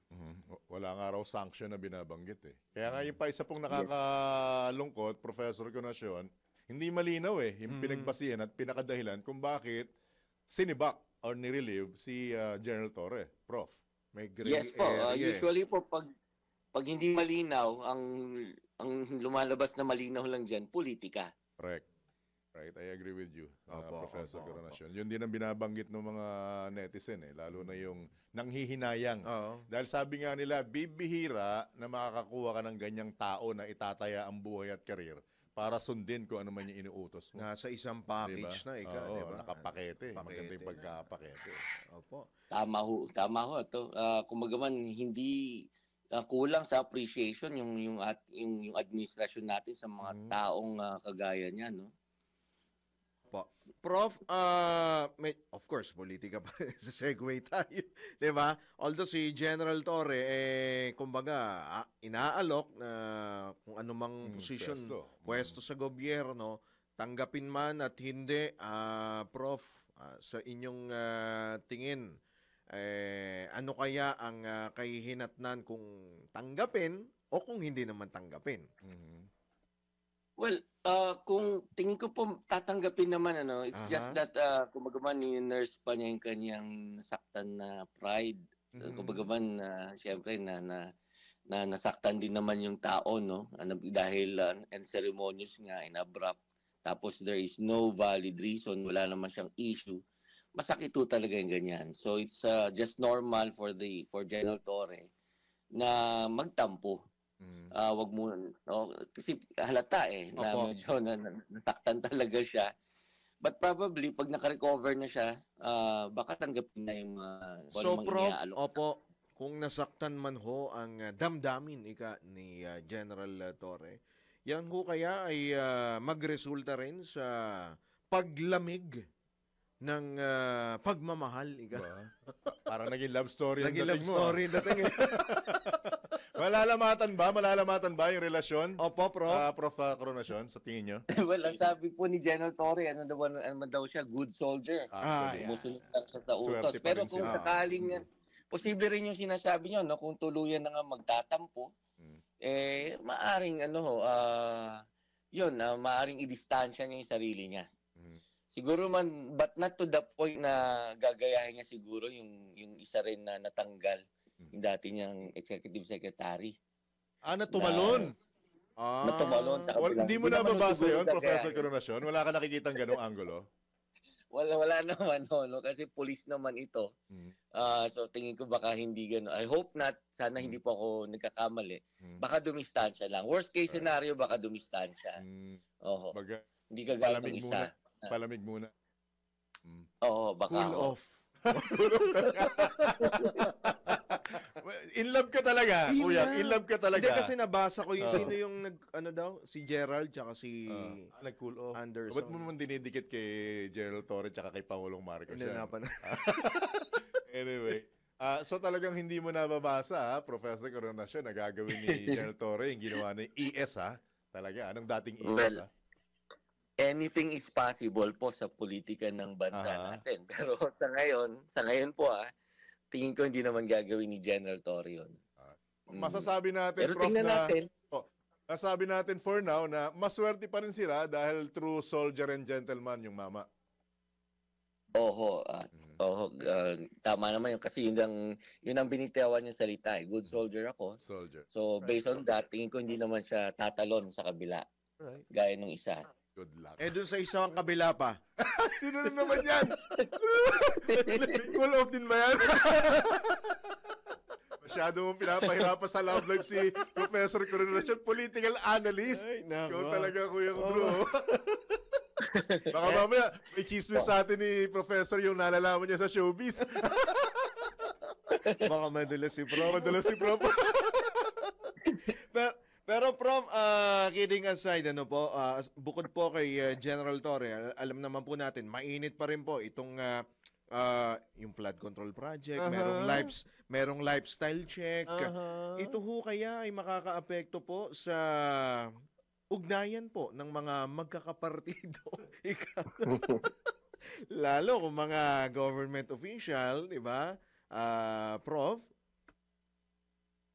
Well, tama po, no? Isang malaking challenge to sa ating Pangulo, no? Kasi simula ng inumpisahan niya yung kumbaga man yung expose doon sa kanyang SONA, at saka yung kanyang proclamation na mahiya naman kayo. So mukhang meron siyang, I think since then meron siyang seryosong anti-corruption program. Kaya nga lang nakafocus doon sa yung mga flood control projects. Tama kayo in pointing out na yung ilan sa mga congressmen dito, mga lawmakers, ay mga kaalyado niya. So, ang tanong dyan, to what extent o hanggang ano ba, gaano ka seryoso ang ating Pangulo to the point ba na kaya niyang sagasaan yung kanyang mga kapartido, yung mga kalyado. Pero alam nyo, kung ano lang, kasi since ang ating namang presidential system, di inaalaw yung re-election. I think kung seryosohin ng ating Pangulo yan, itutuloy-tuloy niya hanggang may mga makulong, makasuhan, makulong ng mga congressmen and senators at saka mga DPWH executives. He has nothing to lose eh. Kasi hindi naman siya tatakbo for re-election. So, kaya niyang sagasaan yung mga kakampi niya. Legacy, ano? Si Prof? Ha? Legacy para makabawi. Oo. Actually, magandang legacy nga po yan. Kasi alam naman natin yung administrasyon ng kasalukuyang Pangulo natin, hindi kagaya ng mga naunang mga administrasyon na mayroong grand vision. Halimbawa, yung panahon yung the late President si Pinoy. Ang kanyang legacy ay malinis na pamahalaan. Tama. Diba? Walang corruption. Tapos ito namang sumunod doon, yung anti-illegal drugs. So mayroon parating grand vision na ma-identify na legacy itong mga dating Pangulo. Yung kasalukuyan ba, ano ba ang legacy ng kasalukuyan nating Pangulo? Ito sana, nahanap niya na. Ito na sana yun. Basta lang on my side, Professor Coronacion, I hope you won't mind. Ang hirap po kasi pagpagin eh. Ang hirap pagpagin pag sinabi mong Marcos eh. Kasi nakadikit yung nangyari nung mga nakaraan na talagang sinabi na isa sa pinaka naging korap, isa sa pinaka matinding nagnakaw sa Asia. Ang hirap pagpagin eh. Paano, kaya doon marami nagtataka eh. Parang sinasabi, Lucas talking. Nandun pa rin diba? Po yung prof yung sinasabi ho ng madla na multo po ng kahapon. Yung bangungot ng kahapon. Opo. Well, tama naman ho kayo doon kung bagaman walang moral ascendancy. Yes. Ang ating Pangulo given his family background. Kaya yung track record ng kanyang ama, no? Pero kung di ko kasi siyang gagawa, sino hong gagawa niyan? Tama naman. Siya yung, at least insofar as our political positions are concerned, siya ang pinakamataas eh. Siya ang pinakamataas na political leader. So, siguro, pagpagin niya na muna, i-disregard niya na muna yung kanyang family background, huwag niyang tingnan yun as a liability. Magtrabaho lang siya doon sa nakikita niyang nais niya maging legacy. And who knows, yung history might judge him as someone who is different from his father. Diba? Binago niya yung imahe ng kanyang pamilya, kinorek niya, at somehow babango yung imahe nila. Kung magiging successful siya dyan sa nakikita niyang legacy na yan. Good luck na lang talaga meron pang malinis sa pamahalaan natin, sa mga politiko na yan. Ang tanong mo kasi dyan kung ang Pangulo ay walang moral ascendancy, sino bang meron? Yun sa mga kasama? Ay, oo nga naman. Kaya nga di ba nung sinabing, mahiya naman kayo. Yung pan nung camera, talagang kung sino-sino pinatamaan nung camera. Ay, parang kahit saan na lang tumama yung tumingin, di ba? Parang merong magsasabing, ay, oo nga, nakakahiya naman. Ay, nako. Prof, baka meron pa ho kayo mga karagdagan pang mga payo o kaya mga rekomendasyon o kaya panawagan po sa atin pong mga, of course, yung mga mambabatas, mga government official, mga kababayan po natin, lalo po yung mga botante na rin mismo. Opo. Ako po natutuwa ako sa mga pangyayari ngayon sa ating politika. Lalo po yung yung pagdating sa ito po sa mga flood, yung issue ng flood control projects, tapos yung mayroong yung nabalita na may DPWH regional director na kakasuhan dahil sa tangkang panunuhol sa isang congressman. Natutuwa po ako kasi umaasa ako na may magandang patutunguhan ito, no? At ang isa ko pang kinatutuwa ko, kung sakali man walang mangyayari dito, is that tumataas yung level of awareness at saka yung involvement ng mga Pilipino. Kung mapapansin nyo sa social media, yung mga posts, yung mga comments, talagang kinokondena yung lavish lifestyle ng ating mga ng ating mga politiko at kanilang mga pamilya. So, tingin ko po in the long run, magandang patutunguhan ito. Especially when it comes to accountability, anti-corruption, So somehow kahit baby steps may nangyayari na maganda sa ating sa ating gobyerno. Alright. Ipagpatuloy lang po 'yun. That Prof, maraming salamat at wag ka pong mag-alala at aabalahin ka pa rin po namin sa mga susunod na pagkakataon. Thank you so much, Prof. Salamat po, Prof. Salamat po. Good morning. Good morning, ingat po kayo. Mga ganyang bagay, Kuyang, parang gusto mo na lang sabihin na talagang good luck sa atin. Good luck talaga. Good luck po sa bayang Pilipinas. Yan po ang tinig ni yan po si Professor Dennis Coronacion, isa pong political analyst mula po sa University of Santo Tomas. Pasada Balita. Yan po mamaya po. Babalik po tayo sa Pasada Balita makalipas lamang po ilang mga paalala oras po natin. Di na natuto. Din. O diniin? Dinispal ko. Din Wenner Contino, 27 sandali makalipas mo ang ikapito ng morning. Tarlac native, unang abogado ng bayan sa tulong na rin ng PCSO. Alamin natin ang detalye sa special report ni Angelo Bainio.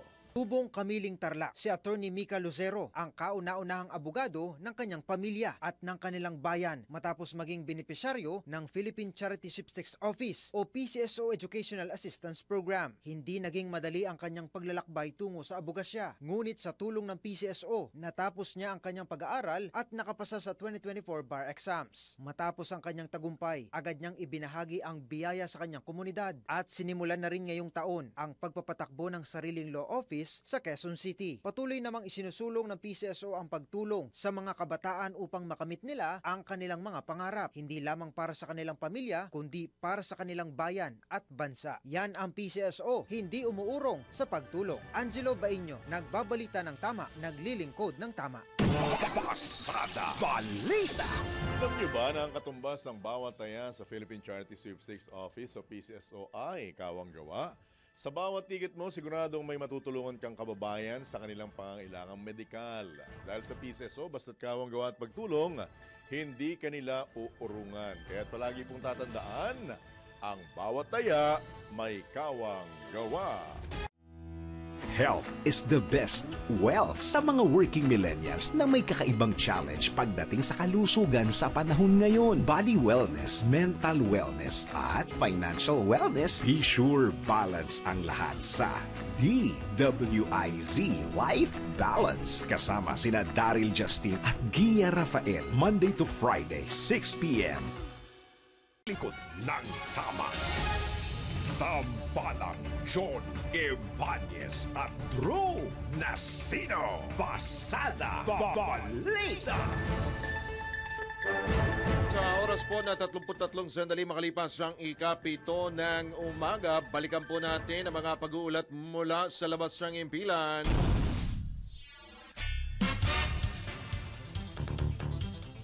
DPWH naging playground umano ng mga sindikato ayon sa isang senador.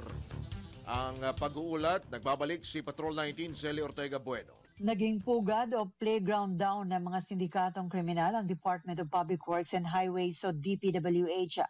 Ito ang sinabi ni Senator Panfilo Lacson makaraang matanggap ang bagong impormasyon na mala-mafia na galaw ng mga engineering offices ng DPWH sa iba't ibang bahagi ng bansa. May impormasyon anya na sangkot ang mga DPWH officials sa iba pang maanumalyang flood control projects na hindi nakasama sa naisumiting report kay Pangulong Bongbong Marcos Jr.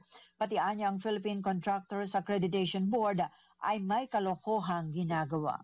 So I don't know how high up yung syndicate, but it seems that the DPWH has become a playground of syndicates. Kasi nung sinabi nga ni Secretary Bonoan na isolated case ang First Engineering District ng Bulacan, I did not believe him, Mr. President. Kasi mismong ang Presidente, pag nag-iikot sa iba't ibang lugar, may nakikitang ghost projects. I myself, my team, was able to validate this in Nauhan, in Sitio Dike, Barangay Apitong. And I was listening to this interview by Secretary Bonoan. Sabi niya, miscommunication lang daw with the barangay chairman na Dagdag pa ni Lacson, may impormasyon siyang natanggap tungkol sa mga questionabling transaction sa mga fly-by-night contractors tulad ng Darcy and Anna Builders na nakakuha ng ilang kontrata para sa flood control project sa Bulacan. Ang mas malala dito ayon kay Lacson ang mga funder o mga mambabatas na nagsusulong ng insertion para sa mga questionabling proyektong ito sa budget ay patuloy na lumalakas ang loob dahil walang transparency sa budget process kaya hindi sila natukoy bilang responsable. Iginit ng senador na ang kasakiman na ito ang nasa likod ng corruption sa 2025 General Appropriations Act kung saan binigyan ng mas malaking budget ang DPWH kaysa sa sektor ng edukasyon na labag sa 1987 Constitution.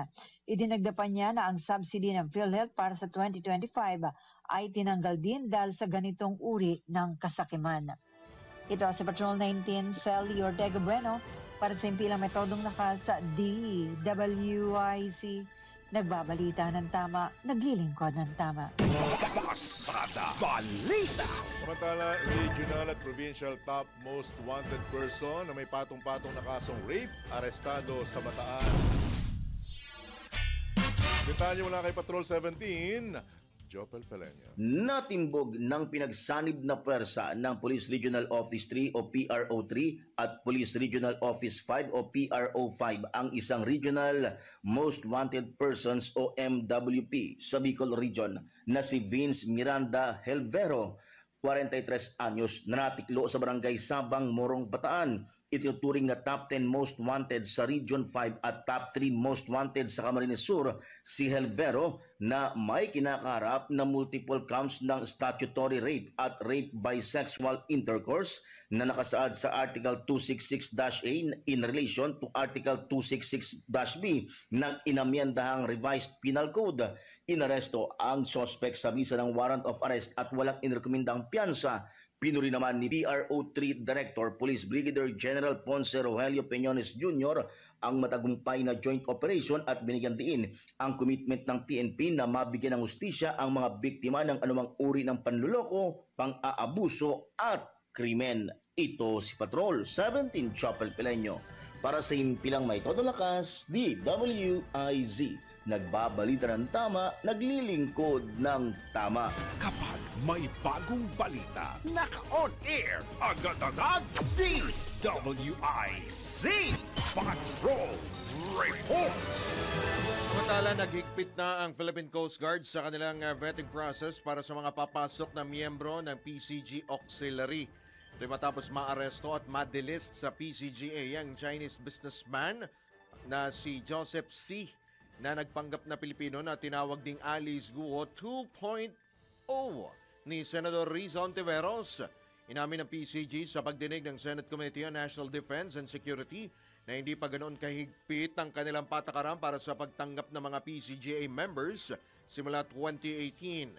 Ipinalawanag ni PCG Captain Xerxes Fernandez, isang social civic organization ng PCGA, sa ilalim na PCG at voluntary service ito, kaya kahit mga dayuhan ay tinatanggap nila. Ayon kay Captain Fernandez, naghihigpit na sila sa proseso ng pagbusisi ng mga gustong sumapi sa PCGA at kasalukuyan na rin nilang sinusuri ang iba pang enlisted national. Aminado si Fernandez na noong unay wala naman silang natatanggap na banta ng panghihimasok mula sa mga foreign agents. Pero ngayon na may mga banta na sa security environment at security infrastructure ng bansa ay pinaigting na ng PCG ang proseso sa pagtanggap ng mga auxiliary members. Pasada Balita! Aminado naman ang Bureau of Customs na hindi basta-basta ang isasagawang pag-inspeksyon sa sinasabing 40 luxury cars ng pamilya Diskaya na isa sa mga top 15 contractors na nakakuha ng flood control project sa pamahalaan. Niliyaw ni Customs Commissioner Ariel Nepomuceno na hindi maaaring basta na lamang pasukin ang bahay ng mga Diskaya para inspeksyonin ang mga sakyan kung walang court order.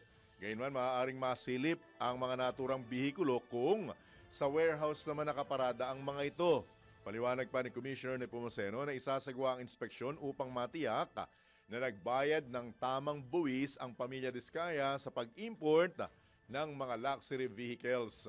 Maingat po kami dahil yan po ay sa ulat po sa akin, nasa loob po ng kanilang tahanan o yung compound. Hindi po ganun kasimple. Kung yan po ay commercial establishment o yung warehouse, ay sa loob ng isang oras kaya po namin puntahan kagad yan. Pero pag po kasi tahanan o compound na parang tahanan po, meron pong proteksyon ng batas po dyan at ng konstitusyon na inire-respeto po yan. Kahit kung kinakailangan po, dudulog po kami sa korte pag kinakailangan po.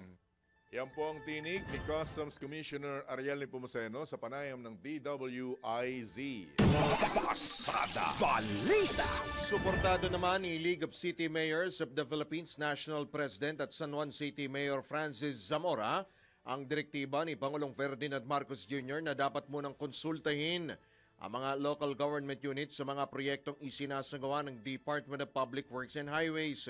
Ito ang binigyang diin ni Zamora na siya ring Pangulo ng Metro Manila Council dahil sila ang mas nakaalam kung saang lugar ang madalas na binabaha at dapat lagyan ng mga flood control projects at iba pang proyekto at aling mga kalsada ang dapat isailalim sa improvement. Naniniwala rin ang alkalde na kailangan lamang ng koordinasyon sa pagitan ng LGU o mga LGU at DPWH. Dapat talaga ay nakikipag-ugnayan po ang DPWH sa mga LGUs sapagkat una-una kami naman po nakakaalam saan ba dapat magtayo ng flood control project, aling mga barangay ba ang dapat lagyan ng slope protection, aling mga lugar ba, ang mga kalye ba ang dapat improve ang mga drainage. Kung hindi po sila makikipag-ugnayan sa mga LGUs, paano po nila malalaman yan? At kami po ang mas nakakaalam yan sapagkat this is our terrain. Di ba? Alam namin ang aming mga barangay, alin yung mga binabahang lugar, alin yung paulit-ulit na lang na tumataas ang tubig kapag umuulan. So tama po ang Pangulo, tama po si Pangulong Marcos na dapat merong approval po ng mga LGUs. Yan po ang tinig ni MMC President at San Juan City Mayor Francis Zamora sa panayam ng DWIZ. Pasada Balita! Kinukonsidera naman ni PNP-OIC Lieutenant General Jose Melencio Nartates Jr. na palitan si Brigadier General Jean Fajardo bilang spokesperson ng pambansang pulisya. Kinwestiyon ni Lieutenant General Nartates kung bakit kinakailangan pang magkaroon ng hiwalay na tagapagsalita para sa PNP. Ayon sa PNP Office o OIC, si Brigadier General Randolph Tuanyo, hepe ng Public Information Office ng PNP, ang dapat na nangangasiwa at responsable sa pag-aayos at paghahanda ng mga ulat para sa publiko. Magugunitang nagsilbi si Brigadier General Fajardo bilang spokesperson ng PNP mula pa noong 2022. Bagamat wala pang pinal na desisyon na inaanunsyo, inaasahan na ang balasahan sa liderato ng tagapagsalita ng pambansang pulisya, asin na rin mismong pahayag ni PNP OIC Lieutenant General Nartates Jr. Pasada Balita! Samantala, aprobado na ng Food and Drug Administration ng FDA ang kauna-unang bakuna laban sa bird flu sa bansa. Ayon kay Agriculture Secretary Francisco Chu Laurel Jr., protektado ng bakuna ang mga manok at iba pang poultry, mga poultry products, mga ibon laban sa H5N1 bird flu at velogenic Newcastle disease. Dalawang malubhang sakit na mabilis kumalat at nagdudulot ng high fatality rate sa mga alagang hayop. Maaring iturok ang bakuna sa dibdib o ilalim po ng balat ng mga sisiw na may 10 araw pataas at inaabot ng hanggang 2 linggo bago makuha ang ganap nga po na proteksyon. Pasada Balita! Sinabi naman ni Batangas 1st District Representative Leandro Leviste na ang pinalitang niyang congressman na si Eric Buhain ang pinatutungkulan niyang big fish sa tangkang panunul sa kanya ng isang district engineer na inaresto sa isang entrapment operation. Ayon kay Congressman Leviste, isinangkot ng naarestong district engineer ang dating mambabatas sa kanilang naging pag-uusap na sinasabing siyang pumipili sa mga kontraktor para sa flood control project sa ilalim ng Department of Public Works and Highways sa unang distrito ng Batangas. Ibinunyag din ni Congressman Leviste na kung tinanggap niya ang suhol, maaari pa itong umabot hanggang sa 10% ng kabuuang gasto sa proyekto. Anya pumapalo ng 15 to 20% ang suhol para sa mga horizontal projects gaya ng kalsada at tulay, habang 15 to 20% naman para sa mga vertical projects gaya ng gusali at ospital. Nabatid na si Buhain, manugang ng dating general ng militar na si Eduardo Ermita na nagsilbing executive secretary sa ilalim naman ng Administrasyong Arroyo. Pasada Balita. Magbabalik po muli Pasada Balita makalipas lamang ang ilang mga paalala oras.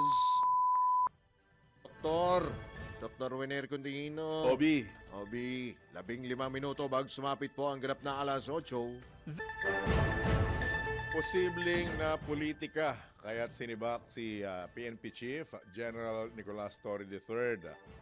Tukoy ni Volunteers Against Crime and Corruption President at Spokesman Arsenio Tatayboy Evangelista na dahilan ang pag-assign ni Gerald Torre or paglilipat ni Gerald Torre kay Lieutenant General Jose Melencio Nartates Jr. bilang Area Police Commander Western Mindanao Commander mula sa pagiging Deputy Chief for Administration o Second in Command sa PNP. Anya nagdulot ng alitan o posibleng nagdulot ng alitan ng naging aksyon na ito ni Gerald Torre sa pagitan ng PNPA at Philippine Military Academy graduates. Possible ang public opinion, perception, sinabi nila this is a fight between mga PMAers and the Lacans, no? Kasi nga parang ano lang hindi ko alam kung ano lang naghahanap lang din sila ng isang butas dito, no? Na magkakaroon ng legal basis. Nagkaroon ng legal basis ang NAPOLCOM and DILG doon sa Republic Act. Kung sabi, ang role pala ng CPNP is only recommendatory when it comes to high-ranking officers, no? Especially yung mga command group. Kumbinsido rin si Tatay Boy na kwalipikado si General Torres sa ibang posisyon sa pamahalaan o maging isang halal na opisyal.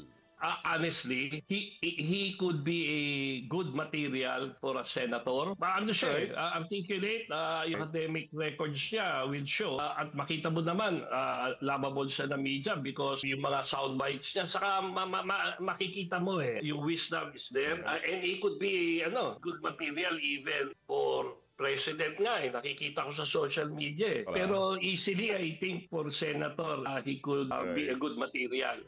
Yan naman po ang tinig ni VACC President at Spokesman Arsenio Tatayboy Evangelista sa panayam ng DWIZ. Pasada Balita. Balitang pangkalakalan.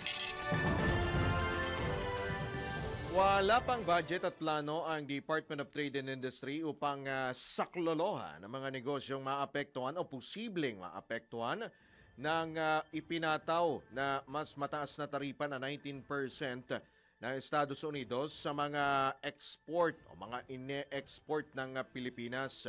Ayon kay Trade Secretary Cristina Roque, gumagawa na ang kagawaran ng paraan upang ma-diversify o maibenta ng mga local exporter ang kanilang mga produkto sa iba pang mga bansa bukod sa Amerika.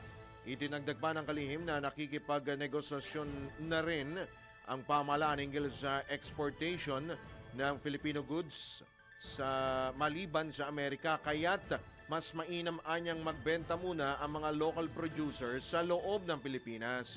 Samantala, sinabi rin ng kalihim na may 12.4 billion peso allocation ng DTI sa 2026 National Expenditure Program na mas mababa sa hiningi nilang budget na 16 billion pesos. Pasada Balita.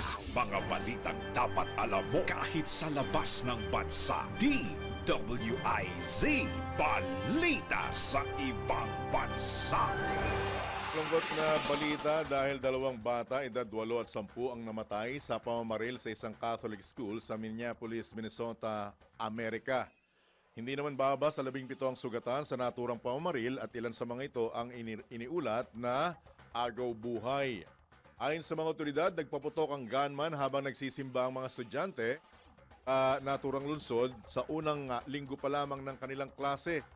Ayon pa sa mga lokal na otoridad, gumamit ang gunman ng isang M16 style rifle, isang shotgun at isang pistol at pinaputok niya lahat ito sa mga estudyante bago binaril ang sarili at tuluyang namatay. Kiramay naman sina US President Donald Trump, Minnesota Governor Tim Walz at Pope Leo XIV sa pamilya ng mga namatay na bata, abang nanawagan naman si US Vice President J.D. Vance na ipagdasal ang mga biktima ng nasabing school shooting.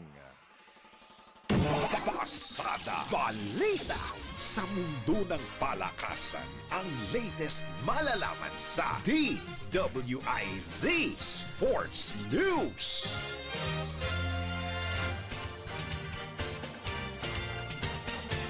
Jam Pack po ang naging concert ng iconic American hip-hop group na Black Eyed Peas. Ito, balikan po muna natin. Mamaya pa pala yung showbiz. Sige, balikan po natin ang sports balita. Alex Yala, bigong makabante sa US Open matapos matalo sa ikalawang round. Sports balita mula kay Ian Articona. Good morning, Boss John at Boss Drew! Narito ng latest po sa beat. Bigong makabante si Filipina tennis sensation, Alex Iyala, matapos siyang matalo ni world number 95, Cristina Bucsa na Espanya, sa US Open sa score na 6-4, 6-3. Gayunpaman, makasaysayan pa rin ang pagtungtong ni Iyala sa naturang torneo, kung saan minsan na rin siya naging Junior Grand Slam champion, lalo na't natalo niya sa round 1 si world number 14, Clara Tauson ng Denmark. Bagamat maagang na-eliminate sa US Open, uuwi pa rin si Iyala na may prize money na nagkakahalaga ng mahigit $150,000. Sa kasalukuyan, world number 75 si Iyala sa ranking ng Women's Tennis Association at inaasang sasali siya sa WTA 250 Open sa Sao Paulo, Brazil ngayong Setyembre. At yan ang sports balita. Ako si Ian Articona, nagbabalita ng tama, naglilingkod ng tama. Pasada Balita. Balitang pangkalusugan. Makakabawi ka sa akin dito. Sino ba nagsulat niyan? Tulad ko, ayan, unahan ko na. Nakakaranas ka na ba ng pagnipis ng buhok? Ay, si Daniela naman pala. Kaya pala feeling ko personal ang dating. Buhok ba? Ang pagnipis ng buhok, maaaring dulot ng iba't ibang dahilan, kabilang na ang pagtanda, stress, medical condition, tulad ng hormonal imbalance o alopecia, at maaari ring generics o namana. Ayon sa mga eksperto, maaaring maagapan ang mabilisang pagnipis ng buhok kung agad magpapakonsulta sa dermatologist o endocrinologist para sa tamang pagsusuri at paggamot. Anila, importanteng unahing baguhin ang lifestyle gaya ng tamang pagkain at stress management. Makatutulong din ang pag-inom ng hindi ng alak ng food supplements na mayroong biotin, iron, zinc, vitamin D, at omega-3 fatty acids na sumusuporta sa paglago at pagtibay ng buhok. Kinakailangan ng agarang aksyon upang mapabuti ang kalusugan ng buhok at maiwasan ang patuloy na pagkawala o pagkalagas. Nito, sample, sample. Doktora Grace Beltran po ng St. Luke's may payo dyan. Ako yung winner. Na plugging po. Wow. Alba! Pasada Balita. Ito ang latest, bagong-bago, fresh na fresh. Puti naman yung akin. DWIZ Showbiz News. Yan, totoo na yan. Yung akin kasi, sa'yo pag nipis, sa akin pag puti. Mong ibahin. Eto na nga. Kasi si Anton Jam Pack nga po ang siksikan po naging concert ng iconic American hip-hop group na Black Eyed Peas. Naabutan nito ni Kuya Winer sa Mall of Asia Arena po kagabi. Mua! Napuno ng hatawan at kantahan. Tampok po ang kanilang mga hit songs na kabilang po dyan ang Where Is The Love at I Got A Feeling. Woohoo! May ganun pa Nasorpresa naman ang fans sa kanilang special guest na si K-pop superstar 2NE1 member Sandara Park na nakijam sa kantang Too Proud, habang sa bebot naman nakikanta si Ismil. Naispatan din nakisaya sa naturang concert ang ilang pong sikat na personalidad, kabilang na sina Andrea Brillantes, Maa Salvador, Barbie Imperial, Kobe Paras, Robbie Jaworski. Samantala, bago nagpasiklab on stage, binisita rin ng grupo ang hometown ni Apple the App sa Angeles, Pampanga. Bago gunita ang 6 na taon na ang nakalipas nang huling mag-concert ang American hip-hop group sa Pinas. Pasada Balita. Utang kami sa inyo ha, pero ipopromote ko na magkakaroon daw na upcoming collab si Apple the App tsaka si Sandara Park. Oh? Ang pamagat ng concert ay Apple the Park. Anong collab ba yan? Klaseng collab? Grabe naman. Kakanta! Oh, Apple the App. Apple the Park. Where is the love? Tayo rin meron eh, no? Meron, di ba? Meron collab. Ano? Collab? Collaba. Sabihin na natin? Collaba. Hindi, gusto mo? Bagong programa? Gusto mo? Magkano na? O siya. Sige, tayo po muna ay pansamantal po magpaalam sa ngalan po ng buong tropa ng DWIC at Aliw.